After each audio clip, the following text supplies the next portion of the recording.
Nigel Farage, your opportunity now to respond to that in particular, and no doubt recent comments from the government. Well, thank you very much indeed. And one or two of you may have read an alternative CV for me that appeared this morning in the Irish Independent, courtesy of Dick Roche, who, amongst other things, apparently I come from the same gene pool, political gene pool, as the neo-fascists, and I represent an extremist nationalist party. Well, it just goes to show how frightened Dick Roche is of the arguments that we're trying to advance, that he has to sink into the gutter with his comments, making comments that would never be made by any British politician. I could give you the benefit of the doubt, sir, and say they were made out of ignorance, but I suspect, in fact, they were made out of malice. I'll make it absolutely clear that I represent a completely non-racist, non-sectarian, libertarian party. Yes, we believe in free markets. Yes, we believe in independence. But we've never had any association with those people, and we jolly well never would. And because of that, the British people increasingly do trust us, which is why we came second in the European elections in Britain. But of course, he was intending to divert me, and he has, because I've wasted a minute of my speech on him, which I didn't really want to do. But of course, the reason he's done it is this is the same Dick Roche who said there is no reason to believe that large numbers of workers will wish to come. And he wrote that to the Irish Times back in 2002, and he'd much rather there was no debate about migration into Ireland and the impact it's having on this economy at a time when you have hundreds of thousands of unemployed and it's rising fast. It's classic. It's classic, I'm afraid, of the lies that you in Ireland and us in Britain and in many other countries have been told successively. You open the door with Nice, 500,000 have come, and what this treaty does, of course, is it opens the door in time to Turkey, which would give free movement of peoples to a further 80 million people. And it's an element and an aspect that should be debated in this referendum campaign. And I would also like to correct other members of the press that say that UKIP, this ghastly UKIP, are piling money. I mean, you think we're the richest party on earth, that we're piling money into this referendum campaign to help the no side. UKIP isn't involved in this. UKIP won't put a penny piece into this Irish referendum campaign. I am here to represent a group in the European Parliament, the Europe of Freedom and Democracy, representing 33 MEPs, and we're trying to do something here because we want to redress the balance. Because it seems to us we're not really having a fair democratic campaign. You know, the Broadcasting Commission here have thrown out of the window the idea that both sides should get equal time. You've got millions coming in from the European Commission. You've got hundreds of politicians from across Europe campaigning for a yes, and somehow I'm accused of interfering. The real debate here is about democracy and it's about power. And this treaty gives unlimited potential power to the European Union without there ever having to be more intergovernmental conferences, without there having to be any more referendums in the future. This, frankly, is an affront to the peoples of Ireland that you should be asked again. And Dick Roche, again, it's a subject he's been very hot on over the years, haven't you, Minister? To attempt to rerun a referendum as a means of reversing the democratic decision taken by the people would rightly be regarded as an affront. You remember that, Minister, I'm sure.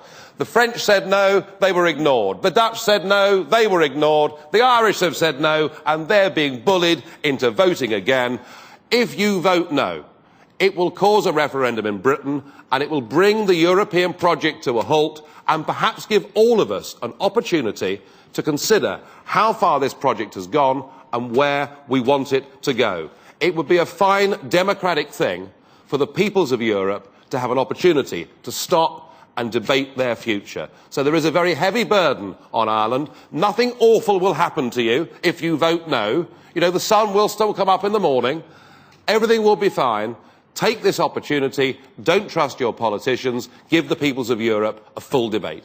Thank you. What's happening here is the European Union's court, the European Court of Justice, is actually taking a position of power over the European Court of Human Rights, who, of course, have administered the Convention for many decades. And just remind ourselves, Mary Lou was quite right about Article 52, that restrictions may be imposed on the exercise of fundamental rights in particular in the context of a common organisation of the market. What that means is that any one of the first 51 fundamental rights that we're given in this treaty can be altered, changed or taken away by a political court in Luxembourg, and there is nothing that any government or any court in any member state country can do to change that. So, I mean, without Article 52, you may well have an argument that this Charter of Fundamental Rights could be a beneficial thing for workers' rights and all the rest of it, but with 52 and with the ECJ now having precedent on these things over the ECHR, that argument simply isn't valid. What happens to Ireland's position in Europe if we get a no vote? Nothing. Absolutely nothing. Why should it? I mean, if Ireland votes no, it is virtually certain that the Czechs will not ratify the treaty, and it is certain that the British will get a referendum, which I would have thought, well, it's difficult to see 65, perhaps 65, 66% of Brits saying no.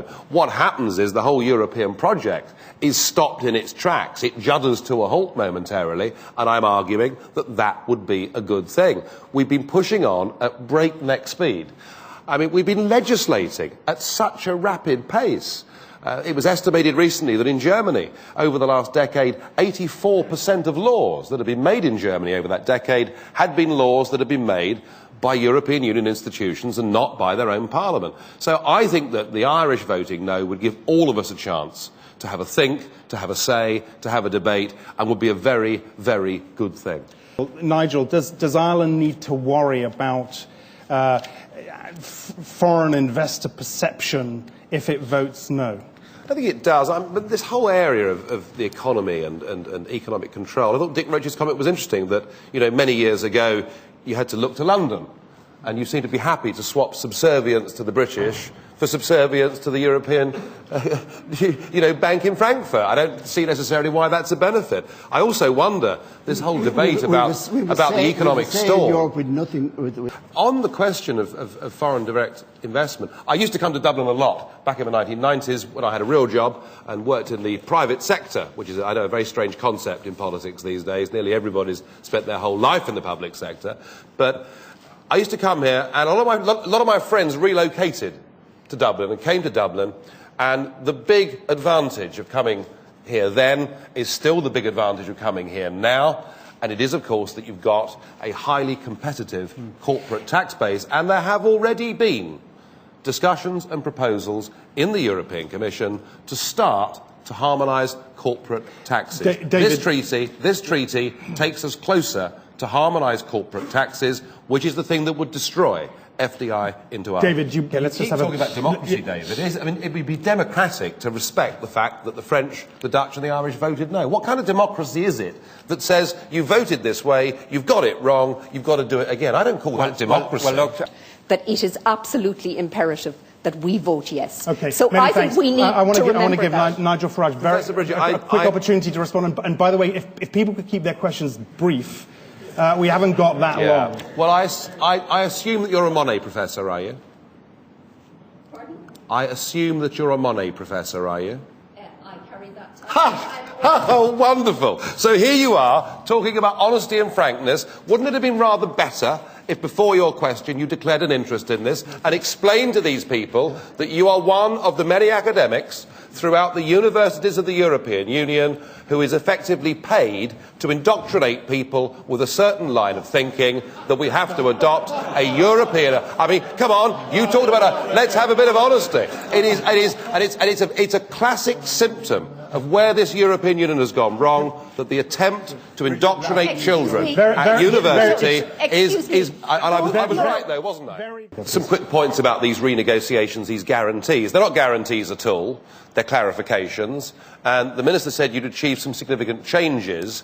This treaty has not changed at all. There is no legal basis for these guarantees whatsoever. They're not worth the paper they're written on. If they were, then the treaty would have changed and the other member states would have to re-ratify. That in all parliaments where this has been carried, it has been carried handsomely and in most cases by vast majorities. All right. And that's the fact. Thank you, Minister. Professional career politicians, 6,000 of them, millions of people vote no in referendums, and they're completely ignored. This battle really is one between the peoples of Europe and its career political class. Right. You want Lisbon because it's good for you. My name is Enda Sherlock. I'm a business person, and I'd like to very much welcome Nigel Farage here today. He represents a brand of economic politics which many people in this country absolutely, completely believe in. Every small corner shop, every small farmer, every person involved in business at any level, those people are monuments, absolute monuments to that mentality. I'd like to point out that Dick Roche is here this evening, representing a government that has less than 17% satisfaction rating in the recent opinion poll, and that Mr Begg represents the bloated £150,000 per annum face of Irish trade unionist partnership, so-called partnership, parasiteship negotiations. I'd first of all call on Dick Roche to retract the disgusting comments that he made in today's newspaper about Nigel Farage. It would be the same thing as me saying that Dick Roche was coming from the same gene pool as the real IRA, arguably. And I go further and say that the Irish people will hold the line and we'll say no again.